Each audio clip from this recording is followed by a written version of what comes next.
जय हिंद प्रिय विद्यार्थी, स्वागत है आपका आपके अपने यूट्यूब चैनल आरएस क्लासेस में। और आज का जो वीडियो है वह है हिंदी साहित्य का इतिहास, आधुनिक हिंदी साहित्य का इतिहास, साथ ही रीतिकाल से संबंधित भी वैकल्पिक प्रश्न आज के वीडियो में सम्मिलित किए गए हैं। जो लोग क्लास 10th और 12th की बोर्ड एग्ज़ाम दे रहे हैं उनके लिए आज का वीडियो काफ़ी महत्वपूर्ण है।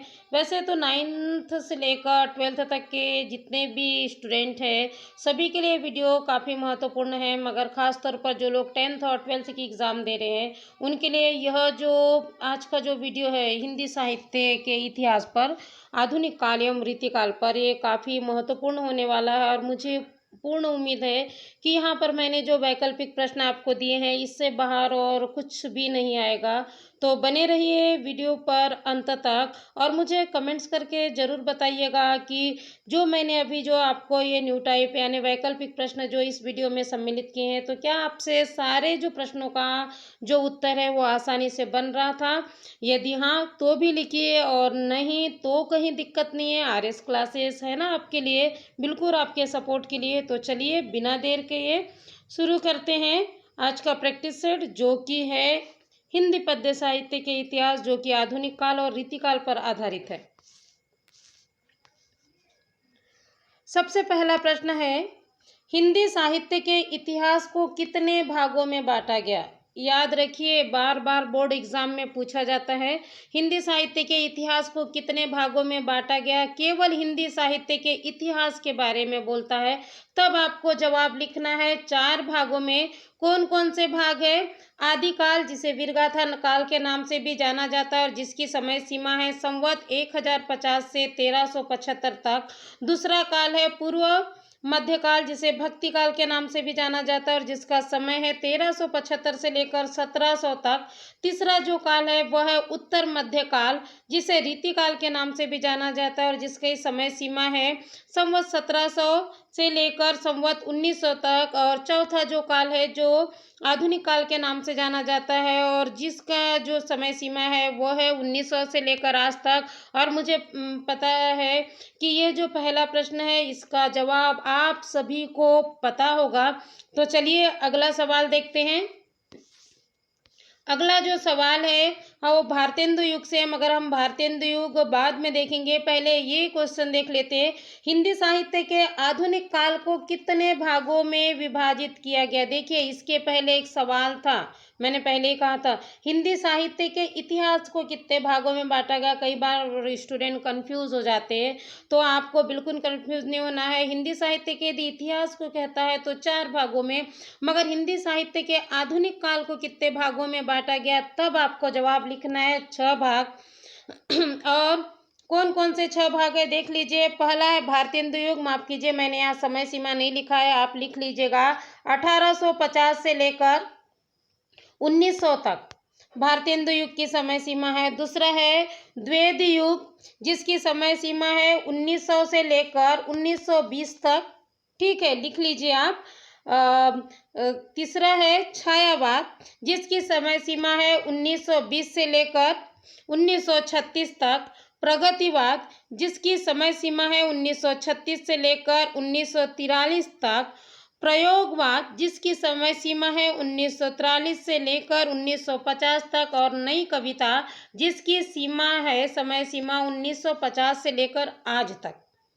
आप लोगों ने नोट कर लिया होगा, और यदि आपने वीडियो में नोट नहीं किया है तो कहीं दिक्कत नहीं है। आप अपनी जो 10th और 12th की बुक है उसमें बिल्कुल समय सीमा दी हुई है, तो आप वहां से समय सीमा लिख लीजिएगा। ठीक है, आगे प्रश्न देखते हैं। अगला प्रश्न है भारतेंदु युग से है। कई बार पूछा गया प्रश्न है, चाहे आप प्रतियोगी परीक्षा दे रहे हैं या 10th और 12th के, तो ये सवाल बड़ा ही महत्वपूर्ण है। प्रश्न है हिंदी साहित्य का प्रवेश द्वार किसे कहते हैं, तो आपको जवाब पता होना चाहिए। भारतेंदु युग को नवजागरण काल के नाम से किसे जाना जाता है, इसका जवाब भी होगा भारतेंदु युग। अगला है भारतेंदु युग के जनक किसे माना जाता है, तो भारतेंदु हरिश्चंद्र को। अगला प्रश्न है भारतेंदु युग की महत्वपूर्ण घटना कौन सी है, जवाब होगा गद्य का खड़ी बोली में प्रयोग। अगला प्रश्न है भारतेंदु युग में गद्य एवं पद्य की भाषा क्या थी, तो जवाब होगा गद्य की भाषा खड़ी बोली और पद्य की भाषा, ब्रज भाषा। चलिए अगला प्रश्न देखते हैं।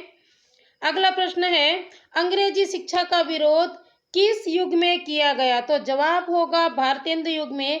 इसके साथ साथ ये तो हो गए वैकल्पिक प्रश्न। आपको दीर्घ उत्तरी या लघु उत्तरी प्रश्न के अंतर्गत क्या पूछा जा सकता है?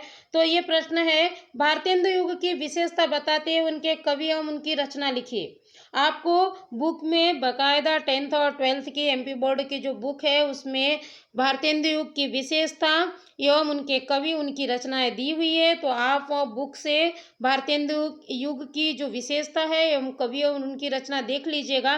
कई बार क्या होता है, विशेषताओं से भी न्यू टाइप पूछे जाते हैं, तो आपके लिए बेहतर होगा कि आप विशेषता देख के जाइए। यदि न्यू टाइप नहीं तो दीर्घ उत्तरी या लघु उत्तरी प्रश्न के अंतर्गत भी इस प्रश्न को सम्मिलित किया जा सकता है। तो चलिए अगला युग देखते हैं। अगला युग है द्विवेदी युग। इसके सवाल देख लेते हैं क्या क्या है। द्विवेदी युग के जनक कौन है? तो आपको याद रखना है महावीर प्रसाद द्विवेदी द्विवेदी युग के जनक है। अगला प्रश्न है, महावीर प्रसाद द्विवेदी द्वारा संपादित पत्रिका का नाम? तो आपको याद रखना है सरस्वती पत्रिका। अगला प्रश्न है, द्विवेदी युग की भाषा क्या थी? तो जवाब होगा खड़ी बोली का व्याकरण सम्मत परिष्कृत रूप द्विवेदी युग के काव्य की भाषा थी। अगला प्रश्न है, पौराणिक ऐतिहासिक कथानक को आधार बनाकर किस युग में राष्ट्रीय चेतना की भावना को उभारा गया? तो उसका जवाब होगा द्विवेदी युग। चलिए अगला प्रश्न देखते हैं, मगर इसके पहले मैं आपको बता दूं, वही सवाल है कि द्विवेदी युग की विशेषता, उसके कवि एवं उनकी रचना आपको लघु उत्तरी या दीर्घ उत्तरी प्रश्न के अंतर्गत पूछा जा सकता है। तो आपकी बुक में द्विवेदी युग की विशेषता, उनके कवि और उनकी रचना दी हुई है। तो कृपया आप अपने बुक से उनकी विशेषता एवं कवि एवं उनकी रचना को देख लीजिएगा। कई बार मैंने कहा कि न्यू टाइप के रूप में भी उनसे आपको प्रश्न किए जा सकते हैं। चलिए अगला प्रश्न देखते हैं। अगला प्रश्न है छायावाद से। प्रश्न है, छायावाद के जनक का नाम बताइए। तो जवाब होगा जयशंकर प्रसाद। अगला प्रश्न है, छायावाद के आधार स्तंभ का नाम लिखिए। तो इसका जवाब होगा जयशंकर प्रसाद, सुमित्रानंदन पंत, सूर्यकांत त्रिपाठी निराला एवं महादेवी वर्मा। ये छायावाद के आधार स्तंभ कहे जाते हैं, माने जाते हैं। बार बार एग्जाम में पूछा गया प्रश्न है। अगला प्रश्न है, डॉक्टर नगेंद्र के अनुसार छायावाद की परिभाषा दीजिए, या परिभाषा देकर पूछा जा सकता है कि ये किसके अनुसार है। ये भी बोर्ड एग्जाम में बार बार आया हुआ प्रश्न है। तो इसका जवाब होगा स्थूल के प्रति सूक्ष्म के विद्रोह को छायावाद माना है। अगला प्रश्न है, प्रस्तुत के स्थान पर उसकी व्यंजना करने वाली छाया के रूप में अप्रस्तुत कथन को छायावाद किसने माना है? तो जवाब होगा आचार्य रामचंद्र शुक्ल ने। चलिए अगला प्रश्न देखते हैं। अगला प्रश्न है, छायावाद के कवि किससे प्रेरित तथा प्रभावित थे? जवाब होगा छायावाद के कवियों को जहां एक और बांग्ला साहित्य और विशेषकर कविंद्र रविंद्र से प्रेरणा प्राप्त हुई, वहीं दूसरी ओर वर्ड्सवर्थ, शैलीटे, निसनकेट्स और वायरल जैसे जो अंग्रेजी भाषा के कवि थे, उनका प्रभाव छायावाद पर पड़ा है। अगला प्रश्न है, छायावाद की त्रयी के रूप में किसे जाना जाता है? अब मैं आपको स्पष्ट रूप से बता दूं, आपको सारे प्रश्न तो शायद मिल जाए, मगर कुछ ऐसे प्रश्न है, सभी प्रश्नों की बात नहीं करूंगी, मगर कुछ प्रश्न ऐसे हैं जो केवल और केवल आपको आरएस क्लासेस में ही मिलेंगे। इसीलिए मैं आपसे कह रही हूँ कि वीडियो पर अंत तक बने रहिए। छायावाद की त्रयी के रूप में किसे जाना जाता है? तो जवाब होगा जयशंकर प्रसाद, सुमित्रानंदन पंत और सूर्यकांत त्रिपाठी निराला को। अगला प्रश्न है, प्रकृति का मानवीकरण किस काल की विशेषता है? तो जवाब होगा छायावाद की। और अगला जो सवाल है वो वही है कि छायावाद के दीर्घ उत्तरी या लघु उत्तरी के अंतर्गत जो इसके अंतर्गत अतिरिक्त जो सवाल किया जा सकता है वो है छायावाद की विशेषता एवं कवि और उनकी रचना लिखी है। तो आप बुक से इसे जरूर देख लीजिएगा। चलिए अगला जो वो है काल उसे देखते हैं। यह है रहस्यवाद। क्वेश्चन देखिए, चिंतन के क्षेत्र में जो अद्वैत वाद है, भावना के क्षेत्र में वही रहस्यवाद है। यह परिभाषा किसकी है? तो इसका जवाब होगा आचार्य रामचंद्र शुक्ल के अनुसार। अगला प्रश्न है, मुकुटधर पांडे के अनुसार रहस्यवाद की परिभाषा दीजिए। तो जवाब है प्रकृति में सूक्ष्म सत्ता का दर्शन ही रहस्यवाद है। अगला प्रश्न है काव्य में जहाँ भी आत्मा के परमात्मा से मिलकर यह एकार नहीं है, ये एकाकार है। ठीक है, एकाकार होने की स्थिति की अभिव्यक्ति होती है, वहाँ खालिस्तान है। तो आपका जवाब पता होना चाहिए, वहाँ रहस्यवाद है। रहस्यवाद की भी आपको विशेषता देख लेना है। और साथ ही रहस्यवाद एवं छायावाद में अंतर आपको 2 नंबर में पूछा जाता है, तो वह आपकी बुक में बिल्कुल दिया हुआ है। 3 जो अंतर है रहस्यवाद एवं छायावाद में के इसमें जो है बुक में आपको दिया हुआ है, उसे आप देख लीजिएगा। चलिए अगला वाद देखते हैं। अगला वाद है जो उत्तर छायावाद, ये है हालावाद के जनक किसे माना जाता है। तो जवाब इसमें होगा हरिवंश राय बच्चन को। और अगला प्रश्न है उत्तर छायावाद की त्रयी के रूप में किसे जाना जाता है। तो आपको जवाब पता होना चाहिए, हरिवंश राय बच्चन, शिव मंगल सिंह सुमन एवं रामेश्वर शुक्ल अंचल, इन तीनों को उत्तर छायावाद की त्रयी के रूप में जाना जाता है। मुझे उम्मीद है आपको सारे प्रश्न बिल्कुल आसानी से समझ आ रहे होंगे। अगला जो प्रश्न है वह है प्रगतिवाद पर। चलिए देख लेते हैं प्रगतिवाद से कौन कौन से प्रश्न महत्वपूर्ण है। अगला माफ कीजिए, पहला जो प्रश्न है प्रगतिवाद से जिसे हमने लिया है वह है प्रगतिवाद प्रेरणा स्रोत कौन है, या प्रगतिवाद का प्रेरणा स्रोत कौन है। तो आपको जवाब पता होना चाहिए, कार्ल मार्क्स का जो द्वंदात्मक भौतिकवाद है वो प्रगतिवाद का प्रेरणा स्रोत है। अगला जो प्रश्न है जो कि बार बार बोर्ड एग्जाम में पूछा गया है, राजनीति के क्षेत्र में जो साम्यवाद है साहित्य के क्षेत्र में वह क्या है। तो वह है प्रगतिवाद है। अगला प्रश्न है प्रगतिवादी काव्यधारा में समाज किन 2 वर्गों में बटा हुआ था। आपको जवाब पता होना चाहिए, पूंजीपति वर्ग एवं शोषित वर्ग। अगला प्रश्न है प्रगतिवाद काव्यधारा कला की अपेक्षा जीवन को, व्यक्ति की अपेक्षा समाज को और स्वानुभूति की अपेक्षा खालिस्तान को प्रधानता देती है। तो आपको जवाब पता होना चाहिए सर्वानुभूति को। इसके अतिरिक्त आपको प्रगतिवाद की विशेषता एवं उसके कवि आपको बिल्कुल पढ़ लेना है। चलिए अगला जो वाद है वो देखते हैं। अगला जो वाद है वह है प्रयोगवाद। तो प्रयोगवाद के सवाल देख लीजिए आप।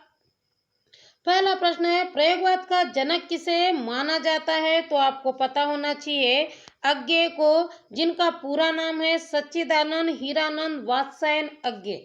कई बार एग्जाम में अज्ञेय का पूरा नाम पूछ लिया जाता है, इसलिए मैंने पूरा नाम लिख दिया यहाँ पर। क्या नाम है उनका, सच्चिदानंद हीरानंद वात्स्यायन अज्ञेय। अगला प्रश्न है तार सप्तक जो पत्रिका है किसके द्वारा संपादित की गई। तो जवाब होगा अज्ञेय के द्वारा। इसके अतिरिक्त आपको प्रयोगवाद की विशेषता एवं उनके कवि उनको देख लेना है। अगला जो प्रश्न है वो नई कविता से है। प्रश्न है नई कविता का जन्म कब हुआ। आपको जवाब पता होना चाहिए स्वतंत्रता प्राप्ति के बाद। और अगला प्रश्न है नवीन भावबोध, नए मूल्य तथा नया शिल्प विधान किस काव्यधारा की विशेषता है। तो आपको पता होना चाहिए नई कविता की यह जो विशेषता है। चलिए अगला जो काल है उसे देखते हैं कि प्रयोगवाद के कुछ जो प्रश्न है छूट गए थे, इसीलिए मैंने इसे यहाँ पर सम्मिलित कर दिया है। देख लेते हैं प्रश्न। यह है प्रयोगवाद के जनक जिसे हम देख चुके हैं, तार सप्तक जो पत्रिका, यह भी प्रश्न हम देख चुके हैं। अगला प्रश्न है प्रयोगवाद की शुरुआत कब और किससे मानी जाती है। पिछले वर्ष जो board exam 12th board exam में ये प्रश्न किया गया था, तो आपको पता होना चाहिए प्रयोगवाद की शुरुआत कब मानी जाती है। 1900 माफ कीजिए 93 नहीं है, 43 से गलती हो चुकी है। ठीक है, 1943 है, ये प्रयोगवाद की शुरुआत मानी जाती है। और किससे मानी जाती है, जो तार सप्तक पत्रिका है उससे मानी जाती है। अगला प्रश्न है तार सप्तक पत्रिका को तार सप्तक का नाम क्यों दिया गया। तो आपको पता होना चाहिए इसमें 7 कवियों का संगठन था, इसलिए इसे क्या कहा गया, तार सप्तक का नाम दिया गया। अगला प्रश्न है तार सप्तक की भूमिका में अज्ञेय ने क्या लिखा है। तो तार सप्तक की भूमिका में कवि अज्ञेय ने लिखा है, यह एक नहीं है, यह कवि नवीन राहों के अन्वेषी है। यह तार सप्तक की भूमिका में कवि अज्ञे ने लिखा है। चलिए आगे जो, और इसके अतिरिक्त तो क्या करना है, प्रयोगवाद की विशेषता एवं उनके कवि को आपको देख लेना है। और अगला जो काल है वह है रीतिकाल। ये हिंदी जो साहित्य का जो इतिहास है उसका जो मैंने आपको पहले ही कहा, ये तीसरा काल है। ठीक है, तो रीतिकाल का प्रश्न देख लेते हैं हम। रीतिकाल शब्द का अर्थ क्या होता है, जो लोग 10th में हैं उनके लिए बड़ा ही महत्वपूर्ण है ये। तो रीति शब्द का अर्थ क्या होता है, तो आपको जवाब पता होना चाहिए। प्रणाली, पद्धति, मार्ग, पंथ, शैली, लक्षण, ये रीति शब्द के अर्थ होते हैं। अगला प्रश्न है, संस्कृत साहित्य में रीति का अर्थ क्या होता है, तो आपको जवाब पता होने चाहिए। विशिष्ट पद्य रचना। अगला प्रश्न है, सर्वप्रथम रीति को काव्य की आत्मा किसने कहा है, तो आपको जवाब पता होना चाहिए, आचार्य वामन ने। अगला प्रश्न है, कला का स्वर्णकाल किसे कहा जाता है, तो आपको जवाब पता होना चाहिए, रीतिकाल को।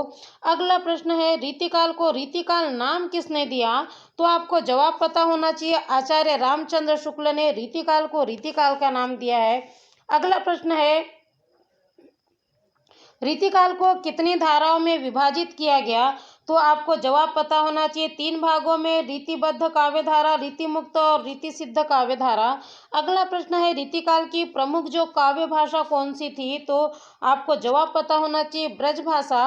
अगला प्रश्न है, रीतिकाल में किस काव्य की प्रधानता रही है, तो जवाब है मुक्तक काव्य की। अगला प्रश्न है, रीतिकाल का जो प्रमुख रस है वो कौन सा है, तो वह है श्रृंगार रस। और अगला है, श्रृंगार काल के नाम से किसे जाना जाता है, तो आपको पता होना चाहिए, रीतिकाल को श्रृंगार काल के नाम से जाना जाता है।